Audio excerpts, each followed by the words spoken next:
Welcome to dialogue with Salman Shah. मेरा नाम सलमान शाह है और हम इस प्रोग्राम में पाकिस्तान के इक़्तिसादी उमूर के ऊपर गुफ्तगू करते हैं। नाज़रीन, आज का जो हमारा टॉपिक है वो पाकिस्तान के बजट के बारे में है, क्योंकि आजकल बजट का मौसम है और इसमें एक जो कम्युनिटी है वो बिज़नेस कम्युनिटी है जो बजट के साथ उनकी तमाम फ्यूचर प्लानिंग जो होती है वो उससे कनेक्ट हुई होती है। जो भी बजट होता है उसमें एक रेवेन्यू की स्ट्रीम होती है कि आमदन कहाँ से हुकूमत की आएगी, उसके बाद उसमें अखराजात होते हैं जिससे पता लगता है कि हुकूमत की प्रायोरिटीज़ क्या हैं, किस चीज़ों में वो इन्वेस्ट करना चाहती है, और उसके साथ साथ फिर ये पता लगता है कि उसकी आमदन जो है उसके अखराजात से अगर कम है तो वो जो खसारा है वो कितना बड़ा है और वो कैसे फाइनेंस किया जाएगा। और अगर बहुत बड़ा खसारा हो तो उससे पाकिस्तान के जो बैंकिंग सिस्टम है, पाकिस्तान के कैपिटल मार्केट्स हैं, इंटरेस्ट रेट्स जो हैं उसमें तब्दीली आ जाती है। और एक चीज़ हम कहते हैं कि अगर गवर्नमेंट बहुत ज़्यादा खसारा करे और वो स्टेट बैंक से नोट छापे या कमर्शियल बैंक से कर्जे लेगी तो फिर प्राइवेट सेक्टर के कर्जे ख़त्म हो जाते हैं और प्राइवेट सेक्टर के लिए क्राउडिंग आउट होती है, उनका कॉस्ट ऑफ डूइंग बिजनेस ऊपर चली जाती है, एक मार्केट में मंदी सी आ जाती है। तो ये तमाम चीज़ें जो हैं इन पे हम गुफ्तगू करेंगे। आज हमारे पास दो पाकिस्तान के लीडिंग कॉमर्स और इंडस्ट्री के लीडर हैं, उनसे पूछेंगे कि वो हुकूमत को क्या एडवाइस कर रहे हैं, हुकूमत से उनकी क्या उम्मीदें हैं। और let me introduce them to you. Irfan Qaiser साहब हैं, Lahore chamber of commerce and industry के सदर हैं। केमिकल इंडस्ट्री में इनका बहुत बड़ा रोल है और कहते हैं कि 1883 से आप इस बिज़नेस में हैं और माशाल्लाह से कई जनरेशन से ये कर रहे हैं। तो इनसे पहले तो ये भी पूछेंगे कि इनकी जो 1883 से लेके अब सेंचुरी से ज़्यादा हो गया अरसा, तो इसमें पाकिस्तान में इन्होंने क्या देखा और पाकिस्तान से पहले क्या एनवायरनमेंट थी, बाद में क्या एनवायरनमेंट थी। और उसके साथ हमारे साथ इफ्तिखार मलिक साहब बैठे हैं, डीन है पाकिस्तान की बिजनेस कम्युनिटी के। हर पाकिस्तान के चैम्बर से इलेक्शंस जीत के ये टॉप पे हमेशा आते हैं। ये इनको किंग मेकर भी कहा जाता है बिजनेस कम्युनिटी का। और अब सार्क के चैम्बर में भी इनका बहुत बड़ा रोल है और सदर हैं या बताएंगे कि ये वाइस प्रेसिडेंट हैं उसमें। और पाकिस्तान की ऑटोमोबाइल इंडस्ट्री, पाकिस्तान की फूड इंडस्ट्री में इन्होंने बहुत नुमायां काम किया है, बेशुमार एम्प्लॉयमेंट जनरेट की है और पाकिस्तान का झंडा ऊंचा रखा है हमेशा इन्होंने। तो इनसे भी डिटेल्स पूछेंगे। तो इरफान साहब आप बताएं, 1883 से अभी तक आप तो डॉव केमिकल के बराबर होना चाहिए था आपको अभी तक। देखिए जी, thank you first of all. आज आपने बड़ा इम्पोर्टेंट एक तो डिस्कशन पे मुझे भी मदऊ किया और जिस तरह आपने शुरू में अपना इंट्रो में कहा बजट के दिन है और डेफिनेटली हमारी तो इस दफ़ा यही जो है ख्वाहिश होगी कि बजट जो है लाहौर चैम्बर की सिफारिशात पे तरतीब दिया जाए और लाहौर चैम्बर की रिकमेंडेशंस पे ही बनाया जाए, क्योंकि Lahore chamber being the premier largest and the oldest chamber deserve भी करता है और हमारी जेन्युइन हमेशा प्रपोजल्स होती है। 1883 का थोड़ा सा मैं आपको बैकग्राउंड जी, वो बिल्कुल डेफिनेटली मैं परदादा जो हैं उससे लेकर फिर ग्रैंडफादर, ये सब बिफोर पार्टीशन कलकत्ता में और मद्रास में और उस जगह पे उन्होंने स्टार्ट किया लेदर बिजनेस से। अच्छा। उसमें इम्पोर्ट मुसलमानों को तो लेदर बिजनेस वाज एक मोनोपोली थी ना मुसलमानों की। कुछ गोश्त खाते थे और चमड़ा जो था वो लेदर में डाल देते थे। तो उन्होंने भी जी लेदर बिजनेस का और काफ़ी वहाँ पे मैन्युफैक्चरिंग भी उसके बाद सेटअप की और ज़्यादातर इंपोर्ट भी जो है, तो उस वक्त से इंपोर्ट और मैन्युफैक्चरिंग के शोबे से जो है वाबस्ता रहे। उसके बाद फिर लेटर ऑन जब आप पिछले समझे तकरीबन 45 साल से जो फादर हैं वो पेट्रोकेमिकल की बहुत ज़्यादा ह्यूज वो ट्रेडिंग में, प्लास्टिक मोल्डन कंपाउंड की बहुत ज़्यादा वो ट्रेडिंग में, इंपोर्ट में पाकिस्तान में इन्वॉल्व रहे। फिर तकरीबन हमने आज से 18 साल पहले एक राइस का स्टार्ट किया बिजनेस, ऑलमोस्ट 20 साल पहले। अच्छा। जो एक्सपोर्ट का, और उसमें मलेशियन एक जो गवर्नमेंट के साथ हमने यहाँ जॉइंट वेंचर एस्टेब्लिश किया कराची में एक। तो ये राइस में आपने क्यों ब्रांच आउट किया? ये राइस में मेरे कज़न थे, उनकी बहुत अरसे से जो नसीराबाद लाड़काना में उनकी राइस की मिल्स थी फ्रॉम द लास्ट 35, 40, 50 ईयर्स। तो उनके साथ मिल के फादर ने तो we started this new company.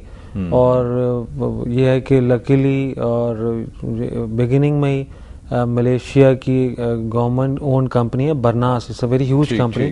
तो उनके साथ हमारा 50-50% जॉइंट वेंचर, 50% इक्विटी में। तो we had set up a polishing plant और राइस प्लांट एट कराची। और जो भी उस वक्त जो है उस वक्त से लेकर आज से 5-6 साल पहले तक हमने जॉइंट वेंचर रहा। और जो भी मलेशिया में जो जिस तरह हमारे यहाँ पे जो ट्रेडिंग कॉरपोरेशन थी, जो भी सारी इंपोर्ट्स और कमोडिटीज़ को डील करती थी, इसी तरह ये बरनास जो है ये गवर्नमेंट की वहाँ पे तो जितने भी कमोडिटीज़ और ईटेबल्स जो इंपोर्ट होते थे मलेशिया में वो इसी कंपनी के थ्रू। तो वो फिर हमने उसमें इसी तरह पेट्रोकेमिकल, क्योंकि मैंने बताया कि फादर जो है बहुत ह्यूज जो क्वांटिटीज में इंपोर्ट में रहे। पाकिस्तान में डिमांड इतनी थी कि बिल्कुल बिल्कुल and you were able to establish this import business. जी, इंपोर्ट की तो बहुत throughout plastic moulding compound, जिसमें आपको पता है जो ग्रैनुअल्स हैं जिससे सारा प्लास्टिक बैग्स, पॉलिथीन शीट्स, ये जो अब पॉलीप्रोपिलीन का जो है रॉ मटेरियल, पॉलीप्रोपिलीन बैग, अब तो कार, और इसकी तो ह्यूज डिमांड है। और पाकिस्तान में अनफॉर्चुनेटली क्योंकि नेफ्ता क्रैकर नहीं आया तो उसकी वजह से डाउनस्ट्रीम ये जो है इस तरह के ह्यूज पेट्रोकेमिकल प्लांट्स नहीं लग सके। तो हमने फिर जो फादर ने मैंने बताया कि वो बहुत अच्छे से क्योंकि इंपोर्ट में इन्वॉल्व रहे और जो प्लास्टिक मोल्डिंग कंपाउंड की, पेट्रोकेमिकल्स की। तो 92 में ही had signed a joint venture with LG of Korea in 92। वो बल्कि in fact the agreement was signed in 90, a joint venture agreement in I mean 50-50 equity between us and between the LG, which is a very big achievement, क्योंकि Korean इतनी आसानी से तो 50-50 पे नहीं agree करते। Yeah, और that was the first time in 1990 कि any Korean company had come into the 50-50 equity, had come into an equity participation in Pakistan in any venture। उस टाइम 1990 में वो इक्विटी में नहीं आए थे, बाकी कोरियन कंपनीज यहाँ पे बिजनेस कर रही थी।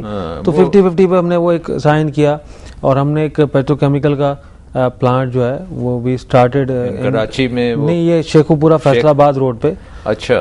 तो ये फिर हमने एक वर्ल्ड स्टैंडर्ड का, ये क्या बनता है इसमें? ये हम लोग 2 केमिकल्स बना रहे हैं जी। एक तो उसको कहते हैं DOP, डाई ऑक्टाइल पैथैलेट। ये जिस तरह रेक्सीन, इसका रेक्सीन का मेन रॉ मटेरियल है DOP, रेक्सीन बनाने का, केबल बनाने का ये मेन रॉ मटेरियल। जितनी भी केबल की वायर्स हैं केबल इंडस्ट्री के लिए, उनकी कोटिंग जो होती है जी, उनकी कोटिंग के लिए। इसी तरह PVC शूज जो बनते हैं जो बाटा वाले, और जिस तरह जो सैंडक की चप्पलें हैं और इस तरह की जो बाथरूम। अगर आप लेट्स से कि अगर आप किसी और मुल्क में होते तो 1883 से 2012 तक यही प्रोग्रेस आपकी होती, या आप you think you would have done better और worse than what you have done? Let's say अगर आप हिंदुस्तान में होते तो आप बेटर होते या वर्स होते? नहीं, मैं समझता हूँ कि आई थिंक हमने we have done quite good. और मैं I don't blame the policy. मतलब यहाँ पे मार्केट बड़ी थी, सारा कुछ था, देवर, so you could have even grown better. कुछ बॉटलनेक्स आई, हमने जैसे ने बताया जब हमने ये साइन किया और we started this joint venture plant, chemical plant, हमने एक वर्ल्ड स्टैंडर्ड का ये प्लांट जो है साइन किया और लगाया। और जब वो LG वाले क्योंकि हमारे पार्टनर्स है 50-50, तो उन्होंने भी एंटिसिपेशन शुरू में ये की कि ये we would be able to cater the demand of this region, SAARC region। और वो क्योंकि यहाँ पे एंटिसिपेट कुछ ग्रोथ भी कर रहे थे एनुअल 13, 14, 15%। तो उस टाइम अगर टोटल पाकिस्तान में डिमांड थी 10,000 टन की पर एनम जो क्वांटिटी की में, तो उन्होंने प्लांट जो है 30,000 टन का जो है डिजाइन करवाया और लगवाया।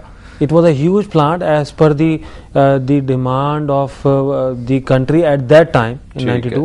लेकिन उसके बाद जिस तरह आपने बड़ी अच्छी बात की, यहाँ पे इतनी ज़्यादा पाकिस्तान में डिमांड जो है वो नहीं हो सकी, जनरेट मैं नहीं हो सकी। इसके ऊपर आपसे पूछूंगा कि ये पाकिस्तान की इन्वेस्टमेंट क्लाइमेट इन पाकिस्तान में जो सपोर्ट सिस्टम्स हैं, बैंकिंग के सिस्टम्स, हुकूमत की सपोर्ट, ये सारी चीज़ें किस क्वालिटी की हैं। बट उससे पहले मैं अब मलक साहब को भी इस डिस्कशन में लाऊंगा कि मलक साहब, आपकी जो फैमिली है ये इसको कितना अरसा हो गया बिजनेस में? सर, मेरे वाला साहब जब पार्टीशन बनी नई नई, तो पहले तो वो एक ऑर्डिनेंस डिप्टी में एक डिप्टी के ऑफिसर्स की रैंक पे थे। पार्टीशन बनने के बाद वो इधर आए। अच्छा। एक ऑटो स्पेयर पार्ट्स बिजनेस में, एक सराय सुल्तान में हमने एक छोटी सी ऑटो पार्ट की ट्रेडिंग शुरू की। तो उस वक्त ये 1947 की बात आप कर रहे हैं? हाँ जी। अच्छा। तो वो फिर उस वक्त नई नई वर्ल्ड वार और वो कहते हैं कोरियन वार और ये वो पाकिस्तान नया नया बना था, तो उस वक्त एक वैक्यूम एग्जिस्ट करता था। तो वो सब वो आपकी क्या एज थी उस वक्त? मैं तो उस वक्त एक 13-14 साल का स्कूल सेंट एंथनी का स्टूडेंट होऊंगा उसमें। अच्छा, आप सेंट एंथनीज में थे? Saint Anthony. Very good. तो मैं फिर उधर स्कूलिंग की। अच्छा। तो फिर ये है कि तो आपने इसको देखा, बिजनेस को ग्रो करते देखा? हाँ वगैरह। जब मैंने अपना एज ए फॉर्मोनाइट फारग हुआ तो मैं फिर इधर आया, तो ये आके तो इस बिजनेस में ट्रेडिंग का बिजनेस था। तो आई वांटेड के भी मैं, मेरे वाले साहब उस वक्त मुझे काउंटर पे खड़ा करते थे कि देखा कर कि यू हैव टू 10 कैश में तुमने काटनी है कोई। अच्छा अच्छा। तो मैं वो 10 कैश में। अच्छा, ये किस एज से आप काट? वो मैं 9-10 FC कॉलेज नहीं, स्कूल टाइम में मुझे बुला लेते थे। स्कूल से या आपको स्कूल, मेरी गाड़ी उस वक्त होती थी, तो मैं I was supposed to have no holidays, but उनकी ब्रेन वेव में था कि इसको मैंने बिजनेस में लाना है। अच्छा। तो वो मुझे स्कूल से, मेरी ट्यूशन भी वहीं होती थी। ठीक ठीक। तो वो मुझे उन्होंने आपको कस्टमर सर्विस पे पहले लगाया कि सिर्फ हाफ एन आवर और हाफ एन आवर के लिए काउंटर पे तो दूर आना है। अच्छा। कि you must work as a salesman. मैं देखता था जो किसी ने भी मेरे सेलमैन सीनियर होते, वो कहते थे फलानी चीज ला, मैं अलमारी से निकाल के लाता था। अच्छा। तो मुझे ऑटो स्पेयर पार्ट का उस वक्त बड़े बड़े मशहूर कंपनियों का just to get a knowledge, जैसे डॉक्टर की केमिस्ट शॉप पे बच्चा खड़ा हो तो केमिस्ट नुस्खा दे, नुस्खा लेके ये दवाई लेकर, तो वो मुझे वांटेड टू पुट मी कि तो आपको पता होता था कि वो पार्ट कहाँ पर हाँ है? वो इसलिए वो मुझे वो बंदे की ड्यूटी थी कि इनको ये he should go down and pick up that part. अच्छा। तो वो फिर कैटलॉग वगैरह क्रॉस रेफरेंस पार्ट नंबर निकाल लें, उस पार्ट नंबर से टैली करना। हाँ। तो ये एक सिस्टम का डिजाइन, मगर उनका एक सोच थी उस वक्त जो मेरी नहीं हो सकती। He wanted to make me a businessman. ठीक। तो फिर मैं उसे आस्ता आस्ता प्रिपेयर हुआ वो काउंटर से ऑटो पार्ट्स पे। एक छोटी सी ब्रेक लेंगे, फिर यहाँ से शुरू करेंगे क्योंकि आपकी स्टोरी बहुत मजे की है एंड आई थिंक हमारे नाजरीन जो है वो खासा एंजॉय करेंगे कि ये जो आप देखते हैं कि ये जनरेशन से चलता है तो बिजनेस बढ़ता है। एक छोटी ब्रेक लेते हैं and then will be back.